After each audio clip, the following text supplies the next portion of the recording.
চলেন আরেকটা শুনায়া দেই। 3 দিন পর্যন্ত ঘরে খাবার নাই আলী রাদিয়াল্লাহু তাআলা আনহুর ঘরে, এমন কি খেজুরের বিচিও নাই।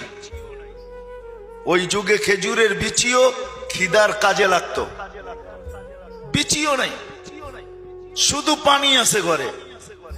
3 দিন চলতেছে, 3 দিন। চতুর্থ দিন সকালে আলী রাদিয়াল্লাহু তাআলা বলতেছে, ফাতেমা চললাম দেখি আজকে কিছু জোটে কিনা। মজদুরি করতেন আলী রাদিয়াল্লাহু তাআলা, মজদুর ছিলেন, ব্যবসায়ী তো ছিলেন না। শরীরে খাইটা উপার্জন করতেন, সারাদিন ঘুরা কিচ্ছু মিলে নাই।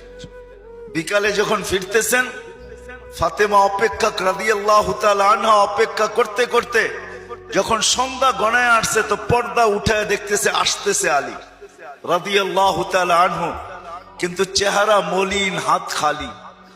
যখন একবারে ঘরের কাছে চলে আসছে, এখন আর পর্দা নষ্ট হবে না, তো আওয়াজ দিছে আলী। চোখে চোখ পড়ছে, বলছে চেহারা মলিন কেন? তো বলছে ফাতেমা আজকেও জোটে নাই।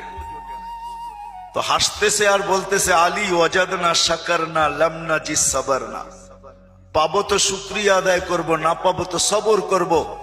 দোনো অবস্থায় আল্লাহ আমাদের সাথে, শুকুরকারীর সাথে আল্লাহ, সবরকারীর সাথে আল্লাহ। ফালা ইউনাসিবু লানা আন নাকুনা মাহজুন, আলী শোভা পায় না আমাদের চেহারা মলিন হওয়া। আল্লাহ তো সাথে, চেহারা মলিন কেন? আলী রাদিয়াল্লাহু তাআলা আনহুর জন্য দরজা খুলতেছেন আর উনি ঘরে ঢুকতেছেন।